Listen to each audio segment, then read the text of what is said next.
I'm Steven, 28 years old, and I've been with the company for 5 years now. I'm single, and I work in the sales department, handling office tasks. 2 years ago, I was promoted to a senior position, which means I'm often swamped with work. My subordinates are all contract employees, so they can't work overtime. That leaves the extra workload to me. As a result, I'm always busy, and the only time I can leave work on time is during the first few days of the month. Otherwise, overtime is a must.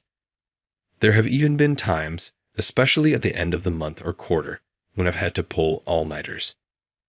I live in a rental apartment about an hour away from the downtown office in the suburbs. I chose this place because I prefer waking up to the sound of birds chirping rather than the noise of cars. It was a choice I made, prioritizing my living environment over convenience.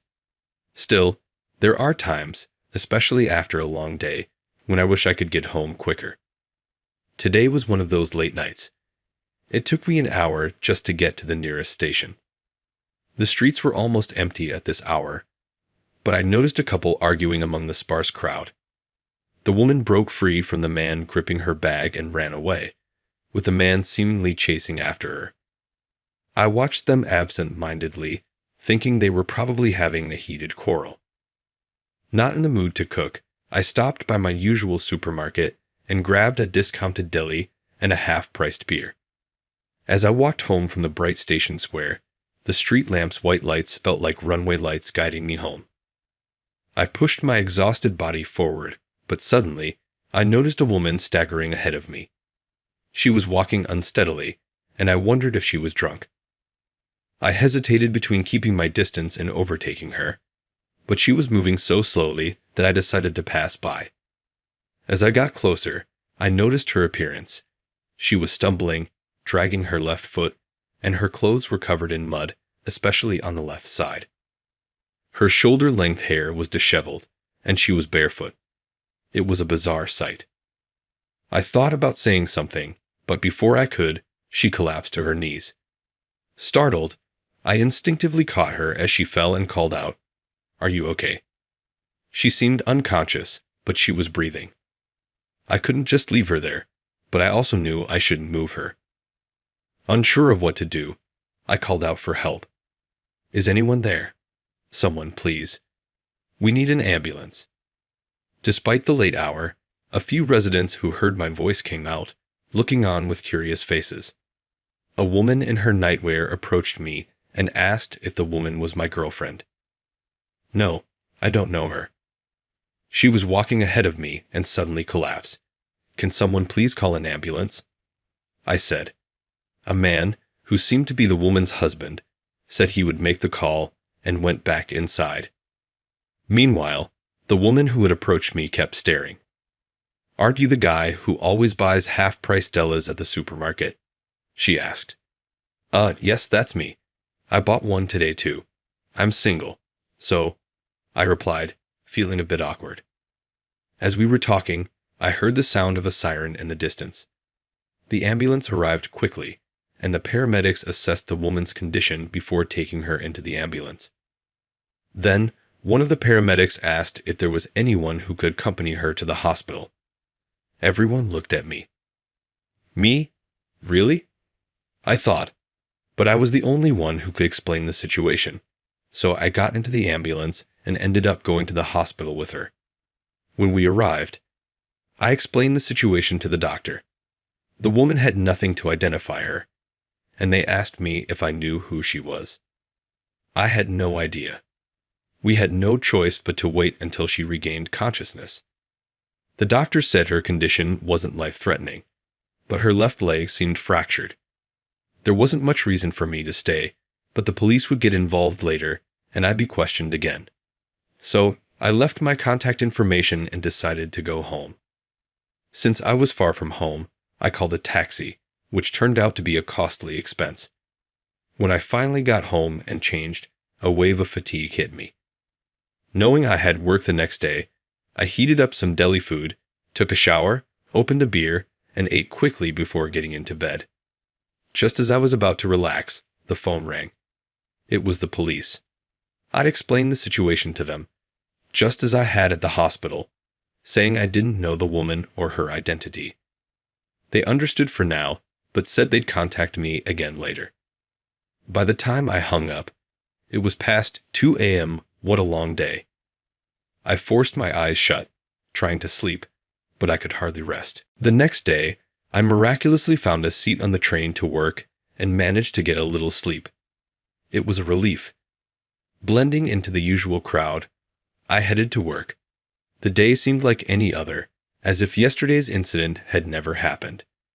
It's amazing how such a significant personal event can have no impact on the world. With that thought, I arrived at the office and greeted everyone with a forced good morning. After the morning meeting, I started my usual work. Another day of the same old routine began, or so I thought. After finishing a task, I looked around and noticed that my boss, Tom, and the section chief, Ken, weren't at their desks. Did a sudden meeting start? Eventually, Tom returned, but instead of going to his desk, he came straight to mine. Why? I wondered, and then he suddenly patted me on the shoulder. My heart sank. Was this the shoulder pat that signals you're fired? But then, surprisingly, Tom smiled. Ken, who had arrived later, was also smiling. Jess, what's this about? I asked nervously, trying to smile back. Tom continued with a grin. Actually, we got a call from the president of our client company, Mr. Smith. He said you helped his daughter last night. That woman was President Smith's daughter. I was shocked. I had just called an ambulance for a woman who had collapsed near my home the night before. I briefly explained this to Tom. This afternoon, President Smith is coming to meet our President Williams, Tom said. He wants you to be there too, so please make yourself available. I'm counting on you. Yes, I understand. The situation seemed to be getting more serious. What's going to happen to me? As scheduled, President Williams returned in the afternoon, and soon after, President Smith arrived at our office, escorted by Tom and Ken. I headed to the president's office. Excuse me, I've brought Stephen from the sales department, Tom said. Oh, I've been waiting, came President Williams' voice from inside the room. I started to feel nervous. Tom opened the door, and we entered the president's office.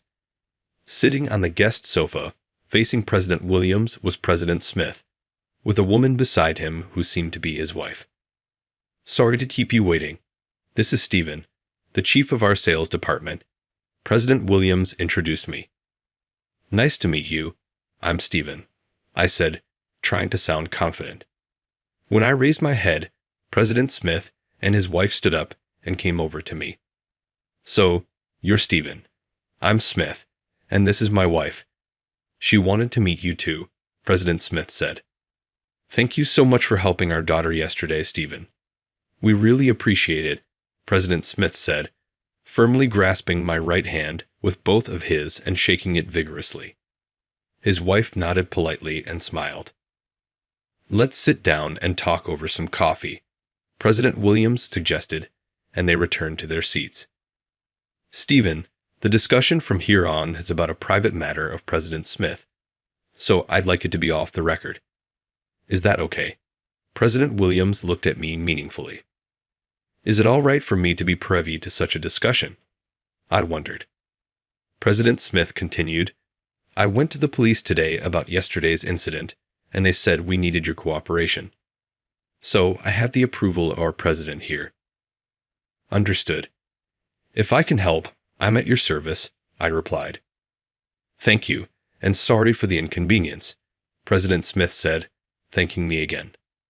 Shortly after the secretary brought in coffee, she left, and I waited nervously for President Smith to start talking. After taking a sip of his coffee, he began, Actually, my daughter Stella is a 21-year-old university student. Recently, she started experiencing stalking. I was shocked by this unexpected revelation. I remembered seeing Stella yesterday. Our home is in the suburbs, and her university is in this city. It turns out President Smith's home was quite close to mine. She's in her third year now and has been busy with late-night returns due to being on the festival committee, President Smith continued, sighing as he took another sip of coffee. She hasn't been coming home for a few days. We checked with all her close friends and relatives, but she was nowhere to be found. We were about to file a missing person report with the police yesterday if she didn't return. President Smith placed his hand on his wife's shoulder. Then, yesterday, we got a call from Central Hospital saying that our daughter was brought in by ambulance. We rushed to the hospital immediately. When we got there, she was asleep under anesthesia.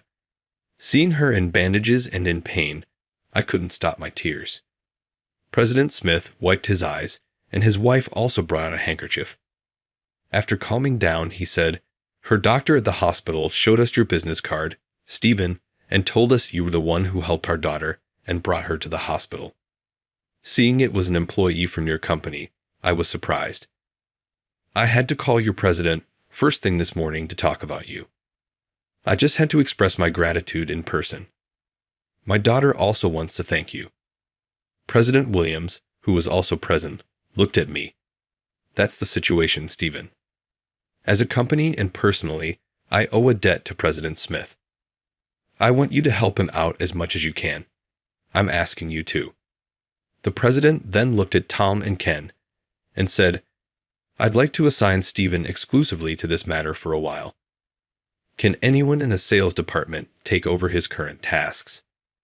Tom and Ken exchanged glances before Tom answered, "Stephen's current duties involve compiling sales figures from the sales department, organizing reports, and creating monthly and quarterly sales strategy documents based on the analysis. Unfortunately, there's no one else but Stephen who can handle these tasks." "I see," the president said. "So you both have experience with these tasks from your time as chiefs?" he asked Tom with a smile.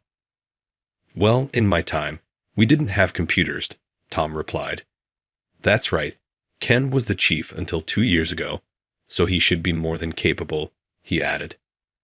"That's true, but I'm already swamped with my current role as section chief," Ken said, sounding desperate. "I see," the president said. "Then it's a presidential order. From today, Stephen will be appointed as the chief secretary to the president. I will be his direct superior. Tom and Ken, please take over Stephen's current tasks."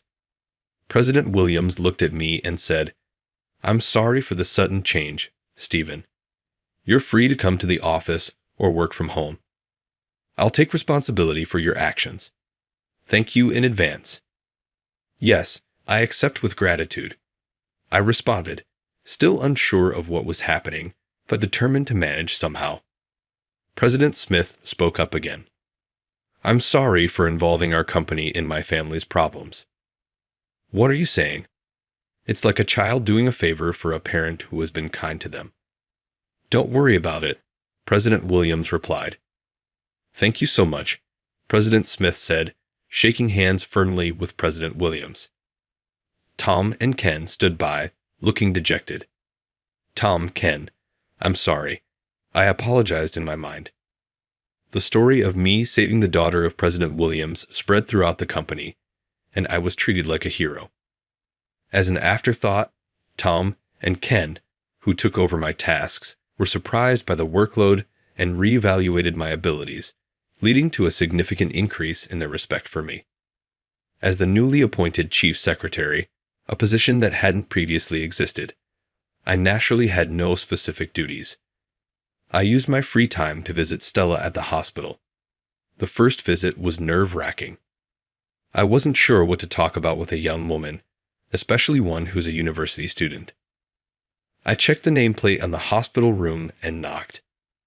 "This is the president's daughter," I thought, noticing the private room. "Come in," a voice replied. "Excuse me," I said as I entered. It was the lady's voice I heard.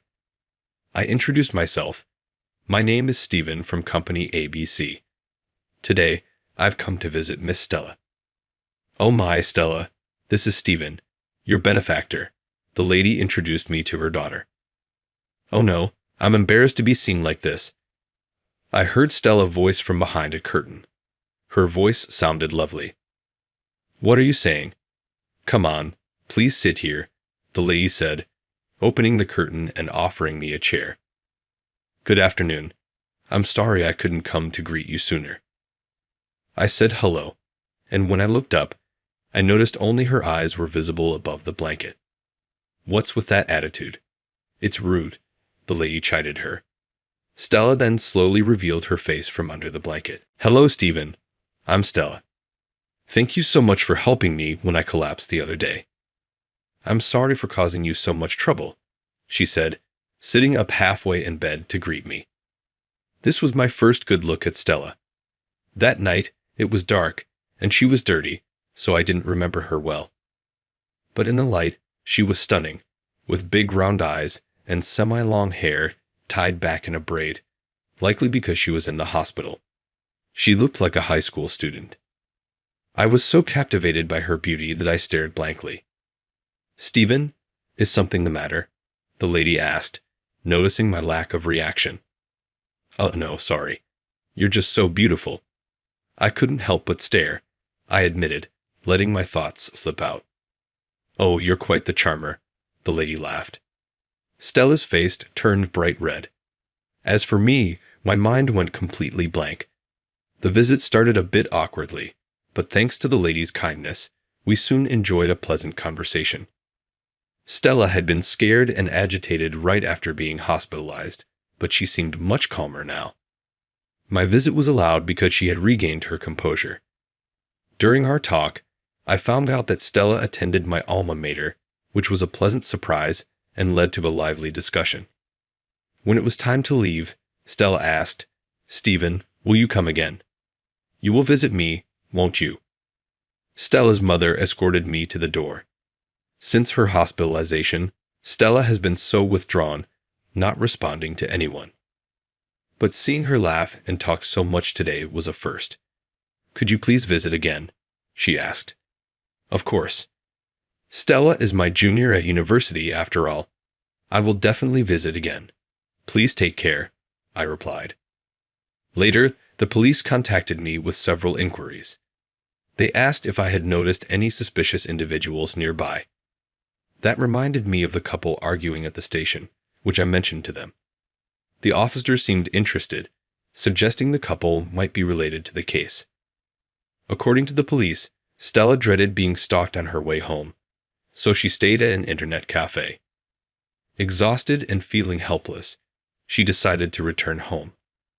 On the train, she encountered her stalker and fled from the station, but the stalker pursued her. Panicked, she ran into a dark area and wildly dashed through a field's bushes. Eventually, she fell into an irrigation channel and injured herself, losing her bag in the process. The irrigation channel provided a hiding spot, allowing her to escape. After hiding for a while, she thought it was safe to return home. Disoriented and in pain from her injuries, she walked aimlessly until she lost consciousness. Fortunately, Stella's recovery went well, and she was soon able to leave the hospital for home care. This meant my next visit would be to her house. Her home was the residence of Mr. Smith, the president of the company. When I offered to visit, I was invited to dinner instead. The prospect of visiting her home felt far more daunting than going to the hospital, but with determination, I went. Welcome. We've prepared dinner for you, so please stay and eat with us. The lady of the house greeted me with a smile. Thank you for having me. I'll gladly accept your kind offer today, I replied, comforted by her warmth. The president's house was impressively large and overwhelming. I was led to a spacious living room with hardwood floors, which seemed to be the heart of the house. Stella appeared in a wheelchair. It's been a while, she greeted. Stella, I'm sorry for not visiting sooner, I apologized. She had returned to her semi-long hairstyle, which I thought suited her age better and looked quite cute. President Smith was at home and emerged from the back. Hi, Stephen. Thanks for coming on your day off. Oh, President Smith, thank you for inviting me to dinner today.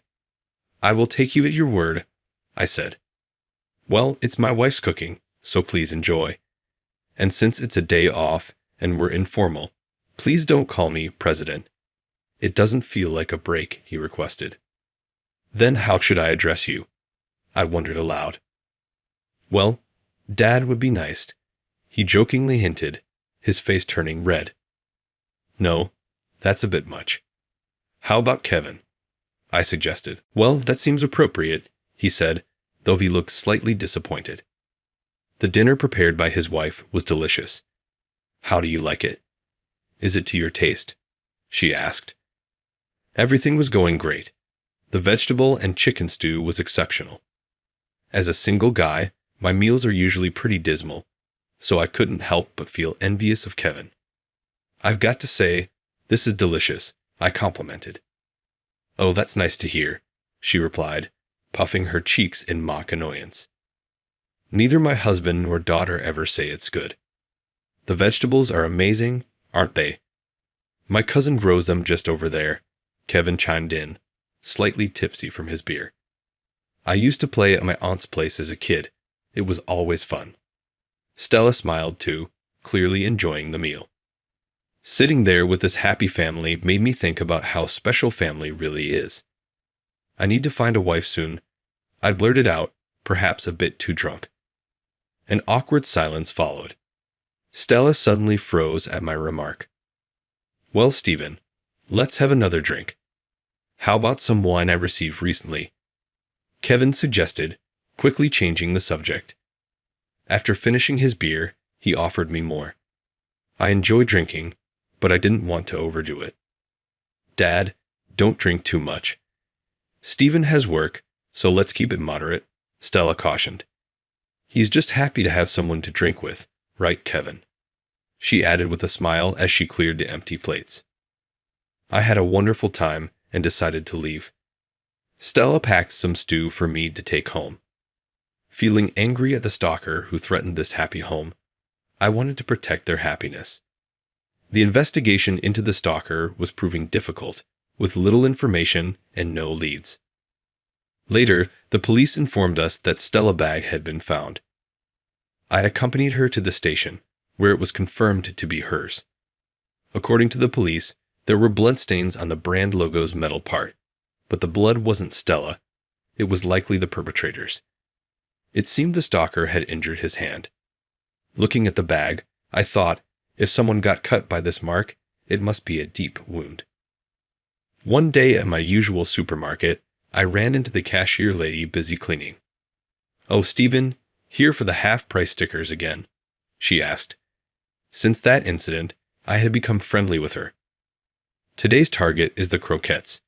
They had a potato sale last week, so there should be some leftover croquettes coming out today, I replied. She grinned and gave me a thumbs up. After chatting for a bit, I browsed through the deli section. I was torn between croquettes and fried chicken. As I was deciding, I heard a text sound from behind and saw a man reaching for the fried chicken. Sorry, I hastily moved aside. The man, looking rather unfriendly, glanced at me, grabbed the deli, and walked away. That's when I noticed a significant scar on the back of his hand. Could that scar be from Stella Bag's clasp? I wondered. After he paid at the cashier lady's register and left, I asked her, "Did you see that man's hand injury?" "Oh yes, I've seen him around quite often. He used to have a bandage on his hand for a while, but not today. He works as a part-time delivery guy for a food service. He's delivered here a few times," she explained. So he could have seen inside homes during deliveries. A piece of the puzzle clicked. I felt a flicker of hope in the dark. I invited Stella to come shopping at the supermarket a few times. Moving with crutches was hard for her, but she seemed to enjoy the rare outings. Her smile was always lovely. After repeating these visits for a few days, the man with the scar finally appeared. I quickly hid and peeked out. "Stella, do you recognize that man?" She clung to my arm. "That's him. That's the man who's been following me," she whispered. I immediately called the police. After explaining the situation, they waited at the supermarket entrance. Stella identified him, and the police apprehended him. He was indeed the stalker.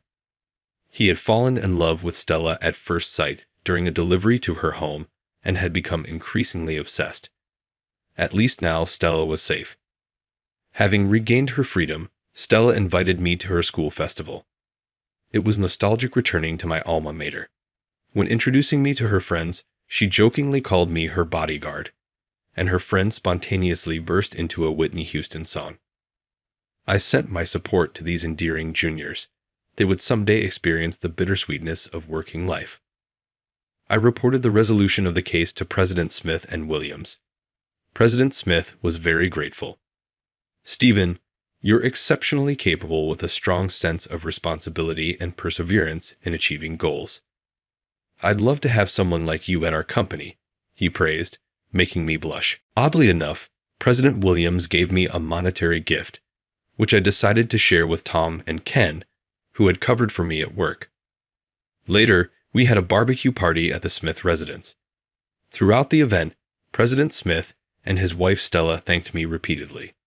Stella was lively and cheerful, entertaining the guests as the party went on. As the evening was winding down, President Smith called me over to his table and offered me a glass of wine. I accepted and listened as he spoke. "I've grown quite fond of you through this incident," he said. "You've helped my wife and Stella. I envy your company's president for having you. I'm considering how we might work together." I was puzzled. "What do you mean?" I asked. Just then, Stella came over, smiling brightly. "Dad, I brought some more drinks," she said. Her smile made all the effort feel worth it. "Stella, can I talk to you for a moment?" President Smith asked. Stella replied, "What is it, Dad?" President Smith said, "I'll get straight to the point. Stephen, I'm wondering if you marry Stella." I accidentally spat out the sake I was sipping. Stella was frozen in shock. "President Smith, that's a pretty heavy joke," I managed to say.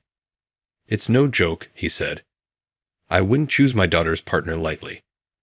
After witnessing your actions, I trust you not only with Stella, but also with my business someday." Stella's face turned bright red. "Dad, what are you saying so suddenly?" she stammered. Truthfully, I had feelings for Stella, but accepting such a proposal quickly might seem like I was after her family's wealth. I needed to tell her how I felt. I couldn't bear the thought of our connection ending. I spoke to President Smith. "I'm grateful for your words. I like Stella very much, but accepting this offer lightly would seem disrespectful. I need to be honest with her first." President Smith stared at me intensely, almost overwhelming me. I downed the sake in one gulp and turned to Stella. "Stella, from the moment I met you in that hospital, I fell for you. I'm a simple man, but I want to protect you forever. Will you go out with me? Will you give me your life to cherish? I might make you cry, but I'll never let you suffer." I extended my hand to her, closing my eyes. After what felt like an eternity, her small, warm hand enveloped mine. When I opened my eyes, I saw Stella, tears in her eyes. She jumped into my arms. "You have to take responsibility for making me feel this way," she said. "If you're okay with someone like me, please be with me forever." I'd embraced Stella tightly. Unbeknownst to us, everyone had formed a circle around us, and soon President Smith began clapping. The entire crowd joined in, and applause filled the air. I thought, what have I done? And then I fainted. Fast forward a few years, surrounded by well-wishers, Stella and I were at the peak of happiness on our wedding day. I couldn't take my eyes off Stella in her white dress. President Smith, in tears, was comforted by his wife. From now on, I would call them father-in-law and mother-in-law. After that party proposal, I thought I had it all figured out, but the mix of alcohol and nerves made me pass out. I still get teased about it, but I remember every word of my confession. "Stella, do you remember what I said at the party?" I asked. "I forgot," she said with a smile. "Really?" I asked. "So, I want you to say it again. I'll make sure you don't make any mistakes." Stella smiled, "Today the most beautiful I've ever seen. made me vow to protect her for the rest of my life.